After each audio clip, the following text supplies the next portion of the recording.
आज हम पढ़ेंगे कक्षा 10वीं की सांख्यिकी के अंदर स्टैटिस्टिक्स के अंदर समांतर माध्य, माध्यक और बहुलक से संबंधित एक प्रश्न बोर्ड परीक्षा में हमेशा आता है और ये कंपल्सरी क्वेश्चन है, लगभग हर एग्जाम में पूछा जाता है।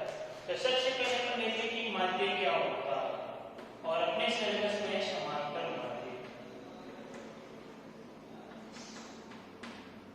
माध्य का अर्थ होता है दो या अधिक फ्रैक्शन, जितने भी फ्रैक्शन लेते हैं उन सभी फ्रैक्शनों की बराबर वैल्यू, एक ऐसा मान जो सभी फ्रैक्शन को बराबर या समान रूप से मिलता है वही माध्य कहलाता है।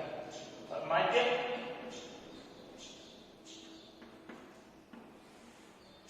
माध्य होता है किसी भी श्रेणी में जितने फ्रैक्शन आए उन फ्रैक्शनों में से मध्य के आए हुए फ्रैक्शन का मान, जितने फ्रैक्शन उस श्रेणी में है उन फ्रैक्शनों में से 20 वाले फ्रैक्शन का मान भी माध्य कहलाएगा। और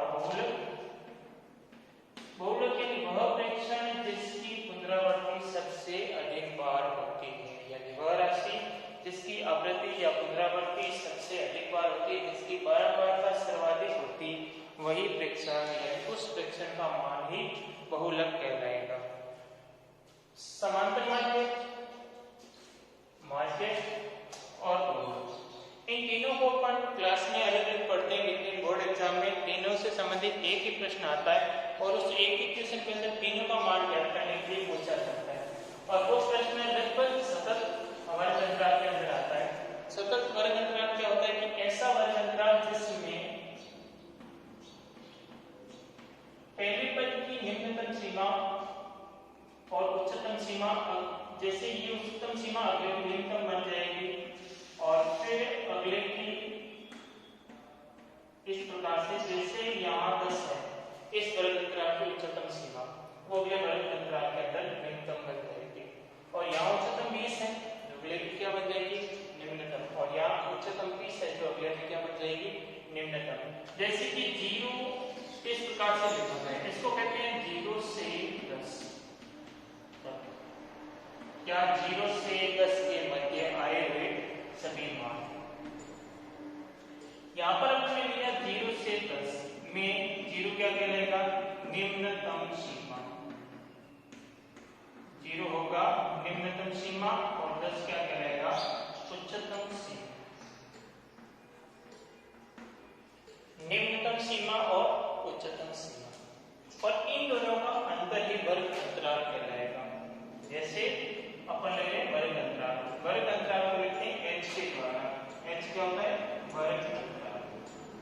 और ज्ञात कैसे करते हैं वर्ग अंतराल को, तो वर्ग अंतराल को ज्ञात करने का फॉर्मूला होगा इस उच्चतम सीमा में से इस निम्नतम सीमा के मान को माइनस करना या घटाना, या उच्चतम सीमा और निम्नतम सीमा के अंतर को उस वर्ग का वर्ग अंतराल कहते हैं या उस श्रेणी का वर्ग अंतराल कहते हैं। जैसे फॉर्मूला हो जाएगा उच्चतम सीमा माइनस निम्नतम, इससे अपन h कहते हैं। उसके बाद में आएगा कि इसमें आएगा बारंबारता। बारंबारता का अर्थ क्या होता है कि कोई फ्रैक्शन जितनी बार रिपीट होता है वही उस फ्रैक्शन की क्या कहलाती, बारंबारता कहलाएगी, यानी पुनरावृत्त होने की संख्या ही उस फ्रैक्शन की क्या कहलाएगी, बारंबारता। जैसे मान लो किसी श्रेणी में 3 जो है 5 बार आ रहा है, ये एक श्रेणी है,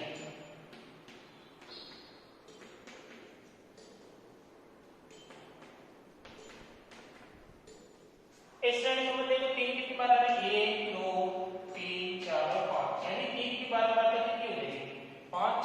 2 कितनी बार आ रहा है, 1 2, तो 2 की बारंबारता कितनी हो जाएगी, 2 4। और जो जितनी बार रिपीट हो रहा है, यानी जिस फ्रैक्शन की जितनी पुनरावृत्ति हो रही वही उसकी क्या कहलाएगी, बारंबारता।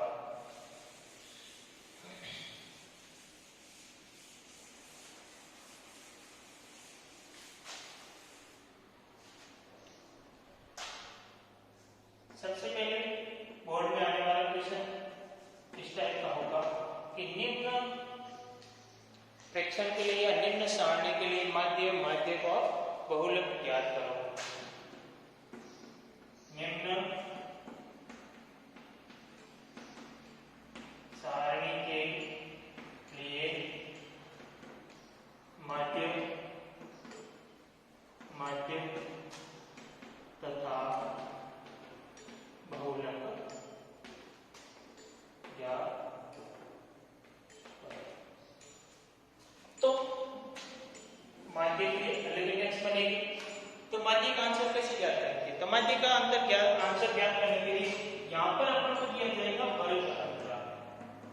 वर्ग अंतराल जैसे अभी हमने किया था कि 0 से 10, 10 से 20, 20 से 30, इस प्रकार से कोई सा भी वर्ग अंतराल होगा।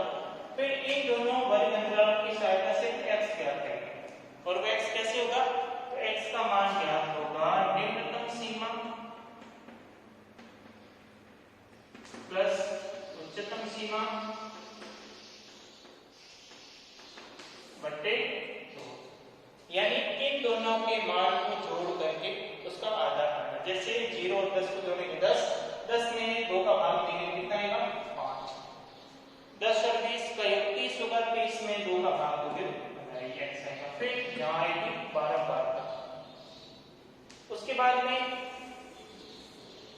इन दोनों को इंटू करेंगे, यानी f इंटू x। इन दोनों को इंटू करके जो मान आएगा वो यहाँ लिखेंगे। और यहाँ जितने भी f आ रहे सभी f का योग सिग्मा f कहलाएगा और सभी fx का योग सिग्मा fx कहलाएगा। फिर अपन माध्य का फॉर्मूला लगाएंगे। तो माध्य बराबर माध्य का संकेत होता है x बार बराबर सिग्मा fx बटे सिग्मा f। फॉर्मूला क्या होगा? सिग्मा fx बटे सिग्मा f। उसके बाद में इस क्वेश्चन में आया हुआ अगला पॉइंट माध्य। माध्य क्या होता है कि जो फ्रैक्शन जो सारणी को दी गई थी उस सारणी का मध्य वाला फ्रैक्शन कौन सा है, यानी सारणी का बीच वाले फ्रैक्शन का मान क्या होगा। उसके लिए जैसे अपन को वही अंतराल दे रखा हो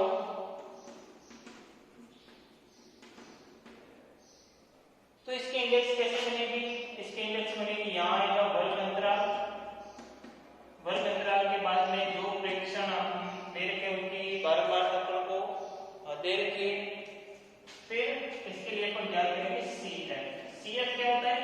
तो CF होता है संचयी बारंबारता। संचयी बारंबारता क्या होती? तो वो ये होती है कि सभी बारंबारताओं का योग करते जाएंगे। जैसे मान लीजिए यहाँ 0 से 10, 10 से 20, 20 से 30, 30 से 40 है। 0 से 10 अंतराल है, उसकी बारंबारता मान लीजिए 5 है, यहाँ 7 है, ये 4 है और इसकी बारंबारता 2। तो पहले वर्ग अंतराल की जो बारंबारता होगी वही सीधे CF में लिखी जाएगी। फिर इनको एक साथ जोड़ा जाएगा, यानी अगली बारंबारता इसमें जोड़ दी जाएगी। 5 और 7 कितने जाते हैं? 12। तो इस 10 से 20 वर्ग अंतराल की CF कितनी होगी? 12। फिर अगली इसमें जोड़ तो 12 में 4, 12 और 4 कितने जाएंगे? 16। फिर इसमें इस 30 से 40 वाले के लिए बारंबारता कितनी होगी? तो 16 में ये दो जोड़ करके यहाँ लिखेंगे 18। इस प्रकार से अपन ने जितनी बारंबारता इन सबको जोड़ेंगे और लास्ट में आएगा सिग्मा f, या इसको अपन लेते हैं n, कैपिटल N। और कैपिटल N लेने के बाद में अपन को क्या करना है? n/2। n/2 यानी जो n का मान आएगा, n का मतलब यहाँ लास्ट में जो मान आएगा वही सिग्मा f होगा और सिग्मा f को कैपिटल N कहते हैं। और n/2 ज्ञात करेंगे। n/2 से भी बड़ी CF वाला वर्ग अंतराल वो क्या करेंगे। फिर उसके बाद में इसका फॉर्मूला लगाएंगे। तो फॉर्मूला क्या होगा? फॉर्मूला होगा L plus n/2 minus CF बटे F इंटू H। L क्या होगी? L होगी निम्नतम सीमा। L क्या होगी? निम्नतम सीमा। n/2 क्या होगा? n/2 जो अंतिम CF होगी। n/2 n क्या होगा? अंतिम CF। n क्या होगा? अंतिम CF। जो CF का अंतिम मान आएगा वही n कहलाएगा। फिर अपन पास में रहा है तो n/2 से ठीक बड़ी CF वाला जो वर्ग अंतराल होगा उस वर्ग अंतराल की जो बारंबारता होगी वही अपनी क्या कहलाएगी, f कहलाएगी। और h क्या होगा, h होगा वर्ग अंतराल या वर्ग चौड़ाई, वर्ग अंतराल या वर्ग चौड़ाई। इन सभी के मान रख के हम हल करके इस माध्य को ज्ञात करेंगे। अगला रहेगा अपने पास में बहुलक कि बहुलक क्या होता है। बहुलक वो होता है कि वह प्रेक्षण जिसकी पुनरावृत्ति सबसे अधिक बार होती है, सर्वाधिक बारंबारता वाला प्रेक्षण ही बहुलक कहलाता है। बहुलक के लिए अपने पास में जैसे अपन ले लेंगे 0 से 10, 10 से 20, 20 से 30, 30 से 40, 40 से ये वर्ग अंतराल हो गए। फिर इन वर्ग अंतराल में अपन को बारंबारता दी जाएगी। अब यहाँ पर अपन को बारंबारता देखेंगे, ये f का मान है, इस f के मान को देखना कि f का सबसे ज्यादा मान कौन सा है, f का सर्वाधिक मान, सबसे बड़ी बारंबारता किस वर्ग अंतराल की है। तो यहाँ पर देखते हैं कि f का सर्वाधिक मान 8 है, तो जो f का सर्वाधिक मान होगा वही क्या कहलाएगा, f1 कहलाएगा। और f1 के दाईं ओर जो मान है, जो बारंबारता है वो क्या कहलाएगी, f2 कहलाएगी। और इससे जो पहले है वो क्या कहलाएगी, f0 कहलाएगी। सबसे पहले अपन को ज्ञात करना है किसका मान, f1 का मान। और जैसे f1 का मान आएगा अपन को पता है कि 1 के बाद में 2 आता है, 1 से पहले 0 आता है। तो जैसे f1 पता लग गया, उस f1 से बाईं ओर की जो f होगा वो f0 कहलाएगा, दाईं ओर का f होगा वो f2 कहलाएगा। फिर इसके लिए अपन को लिखना है फॉर्मूला। तो फॉर्मूला क्या होगा, L प्लस, अब देखो यहाँ पर L plus f1 minus f0 बटा 2f1 minus f0 minus f2 into h आएगा। यहाँ पर को पता है f1 का मान, f0 का मान, f2 का मान तो पता है। L का मान क्या होगा, तो L का मान f1 की निम्नतम सीमा, ये क्या कहलाएगी, L कहलाएगी, f1 की निम्नतम सीमा। जिस अंतराल के लिए अपन को f1 मिला है उस अंतराल की निम्नतम सीमा भी L कहलाएगी। और h वर्ग चौड़ाई, वर्ग चौड़ाई क्या होती है कि किन्हीं दो प्रेक्षणों के मध्य का अंतर, किन्हीं दो वर्ग अंतराल में जो उच्चतम सीमा और निम्नतम सीमा है उसकी इन दोनों का अंतर, जैसे 10 से 20 में 20 माइनस 10, 30 माइनस 20, इस प्रकार से जो अंतर ज्ञात करेंगे वही इनका कहलाएगा वर्ग अंतराल या फिर वर्ग चौड़ाई।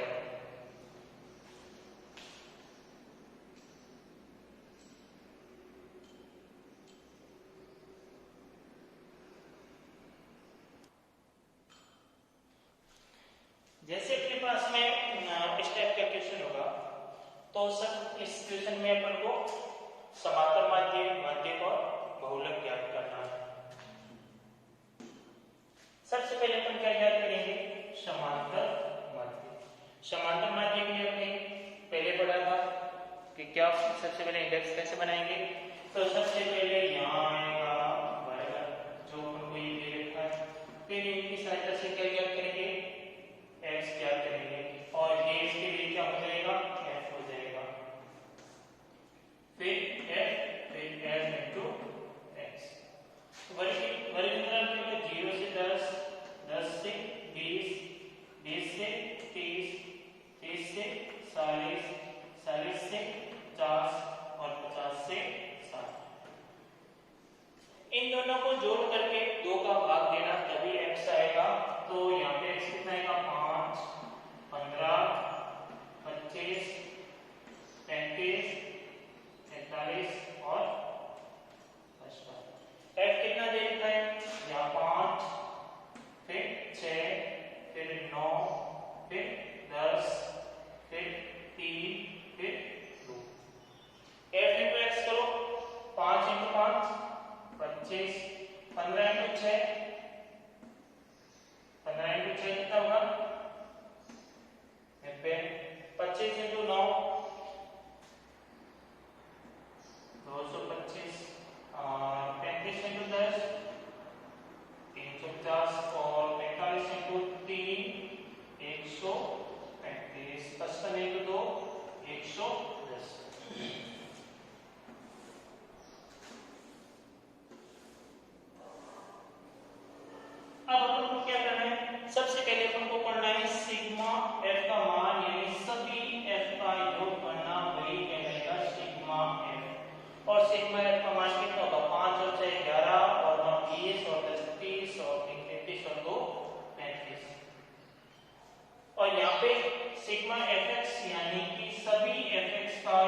एफ, यानी कि सिग्मा एफ एक्स बटे sigma F. Sigma F x का मान कितना आया? 935। कितना आया? 935। और सिग्मा एफ का मान कितना आया? 35। अब अपने पास में दो तरीके हैं। पहला तो ये कि दोनों को सरल कर लो काट के, या फिर सीधा पहले इसका भाग दे देते हैं। सरल करते हैं तो देखते हैं ये दोनों 5 से कटते हैं, तो 5 का भाग 9 में कितनी बार गया? एक बार। चलिए 4 उतरेंगे 3 को 43, और 43 में 5 का भाग जाएगा 8 बार, और पीछे रहेगा 3 उतरेंगे 5 को 35, 35 में 5 का भाग 7, और इसमें 7। अब 7 का भाग तो 187 है। 7 का भाग 18 हो गया 2 बार, पीछे रह गया 4, उतारेंगे 7 को 47, 47 में 7 का भाग 6 बार 42, और पीछे रहे 5 नहीं जा रहा, यहाँ दशमलव और यहाँ 0, यहाँ 7 1, समांतर भाग जाएगा 26.71। अगला अपन ले रहे हैं यहां से माध्य।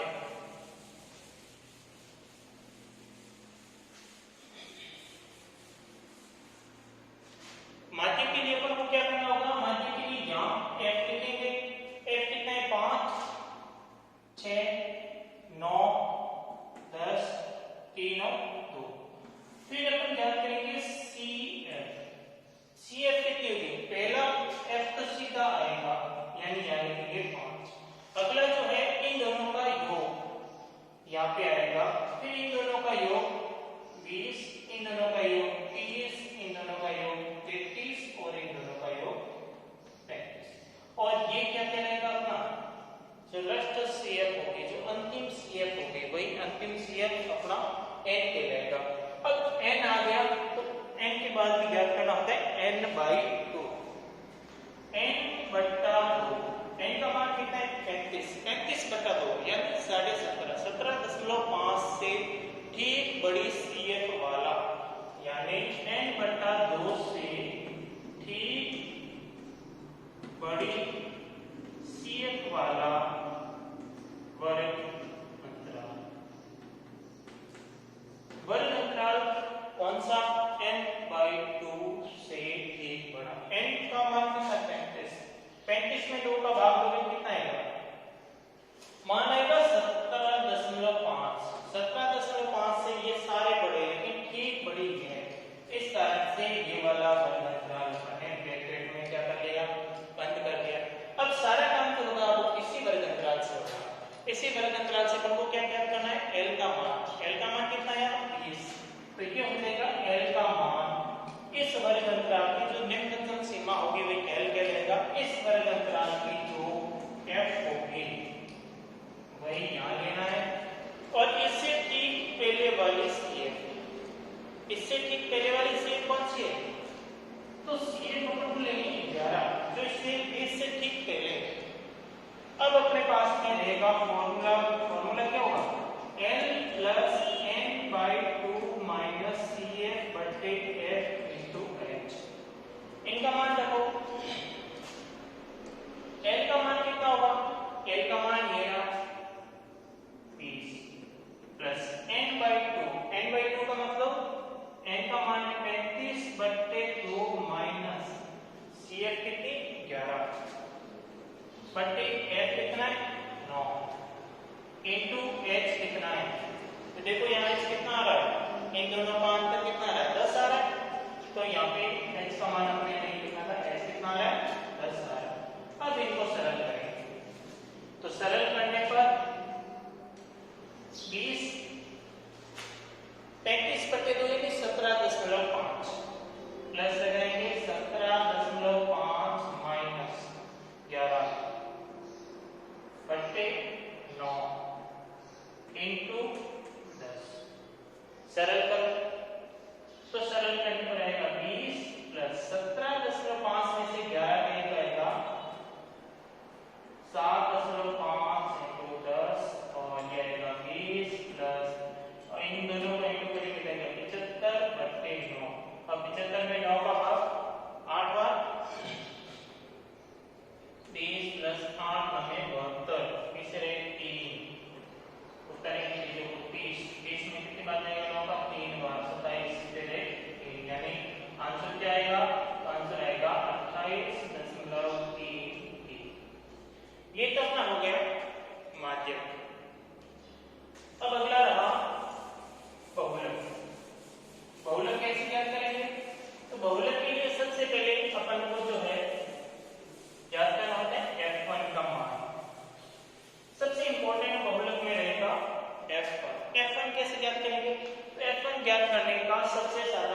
प्रश्न में इंडेक्स दे रखी है, उस इंडेक्स में f के मान को देखना और जो f का मान सबसे ज्यादा है, जो f का मान सर्वाधिक है, यानी यहाँ पर अपन को देखने पर पता लग रहा है कि ये सबसे अधिक है, तो ये क्या कहलाएगा, f1 कहलाएगा। और अपन को पता है कि 1 के बाद में 2 आता है, तो 1 का अगला स्टेप जो होगा वो f2 और इससे पहले वाला f0। अब l क्या होगा, f1 के लिए जो न्यूनतम सीमा है, यानी अब अपने पास में सबसे पहले f1 का मान कितना आया 10, फिर f2 लिया अपने जो कितना आया 3, फिर f0 लिया वो कितना आया, f0 का मान 9, फिर l कितना आ रहा है इस f1 के लिए न्यूनतम सीमा कितनी है 30, उसके बाद और क्या रह गया, और रह गया h कितना है, तो वर्ग चौड़ाई अभी अपनी ज्ञात की थी कितनी आई थी 10 आई। अब अपने पास में इसका फॉर्मूला बहुलक बराबर, बहुलक का मान कैसे ज्ञात करोगे, तो ज्ञात करने के लिए l plus f1 minus f0 बटा 2f1 minus f0 minus f2 into h, और ये सारे मान इस फॉर्मूले में रखेंगे। सारे मान अपने पास में है यहां से, और मान लेकर के हल करेंगे। l का मान कितना आया, तो l का मान है 30 प्लस f1 का मान कितना है, तो f1 का मान है 10 माइनस f0 का मान कितना है 9 बटे 2 into f1 minus f0 minus f2 into h। अब इसको सरल करो तो 30 प्लस 10 में से 9 के क्या रहेगा 1 बटे 2 इंटू 10 20, और माइनस वाले जोड़ लो, क्योंकि समान सीने वाले संख्या हमेशा जोड़ के लिए सही हो, दोनों समान सीने यानी प्लस की है या दोनों माइनस की है। 9 और 3 12, और ये 12 किसका होगा माइनस का इंटू 10, और ये आएगा 30 प्लस 1 इंटू 10, और 20 में से 12 है 8 का भाग दे दो 10 में, कितनी बार जाएगा 8 एकम 8, इससे क्या रहे 2, उत्तर है कितने को 20 में 8 का भाग 2 बार, 8 तो 16 और शेष 4 0 करेंगे, कितनी बार जाएगा 5, और इनको जोड़ो 31.25, ये क्या बचेगा 5। इस टाइप के क्वेश्चन बोर्ड परीक्षा में हर साल एक पूछा जाता है, जिस प्रश्न के अंदर एक ही प्रश्न में आपको समांतर माध्य, माध्यक और बहुलक ज्ञात करने होते हैं। इन सब के लिए फॉर्मूला और फॉर्मूले में प्रत्येक स्टेप का मान क्या होगा वो ज्ञात करना, यदि आपको आ गया तो सारा प्रश्न सही होगा, अन्यथा सही नहीं होगा।